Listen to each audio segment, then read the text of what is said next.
To me, that looked like he distinctly moved his gun to the right and to the left because he was shooting centered up.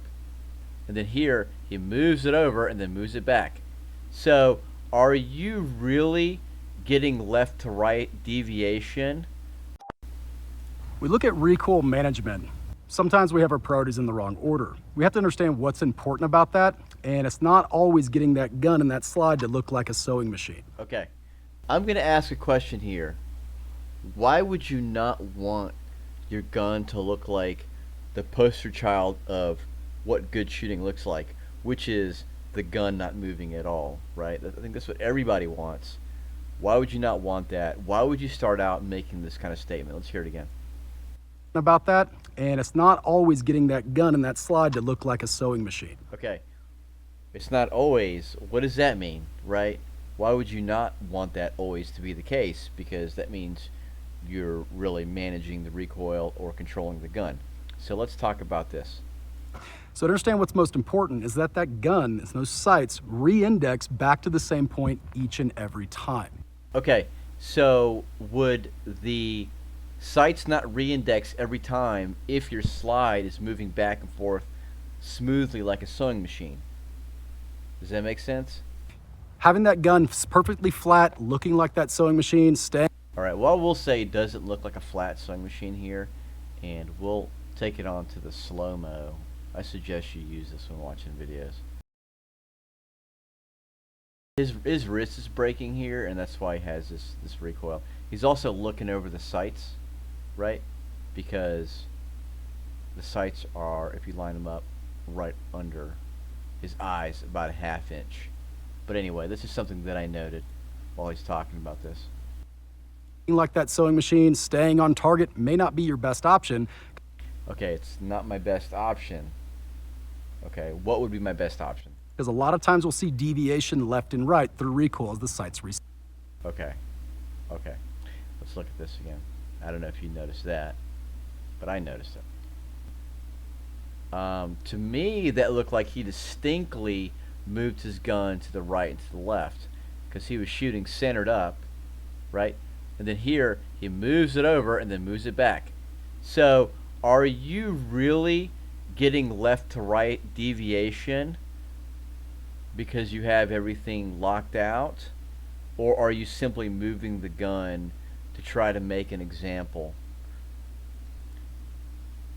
Alright, so my question is, why are you moving the gun back and forth when I know that recoil isn't moving you distinctly to the right and to the left? Let's watch that again. Shoot, shoot, shoot, and then you move the gun, and then you move the gun to the left. So you're just spreading them out to make this example. Instead of shooting with the technique you're kind of poo-pooing on and letting that demonstrate its own failures. So a lot of questions I'm asking here, and I'm not seeming to getting any answers. So let's keep going. Let's see what else he's got to say. So what we say is maybe you need to sacrifice a little bit of that because what's most important, the gun may come up, but as long as it comes straight up and back down to the same point, that's what matters. And Okay, so what if I can do both? What if I can lock everything out, hold the gun super tight, drive my nose to the back of the gun, bring my shoulders up and forwards, which makes me have the gun on the same plane, unlike this, right? Where he's got this angle here. And watch how much he's moving. And I don't know if this is an example of the bent elbow thing or what. This is kind of hybrid where his shoulders are low. He's still looking over the sights.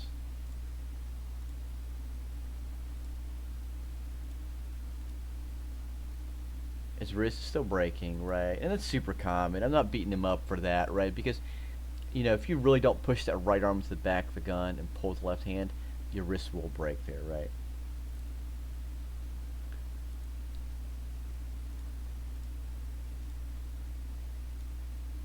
that's what's going to make us accurate through a shot string. Okay, well, it's going to make it accurate if you don't move your gun left to right. Shot string, which is more important.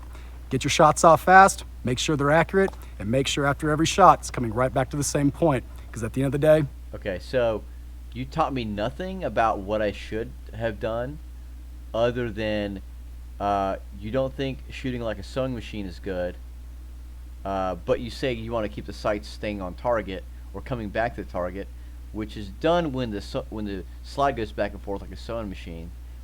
You purposely deviated the shots for some reason, as if that proved anything, and then you gave me some ambiguous suggestions reinforcing the same thing but didn't really tell me otherwise.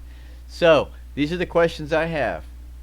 I don't have any answers. I've got more questions than before I watch this video. So tell me what you think in the comments below. Am I misinterpreting this? Is there something I'm missing? But to me, looks pretty sus. I'll move to the next video and we'll talk about that as well. So thanks for watching. Comment, like, let me know what you think. I'd appreciate it.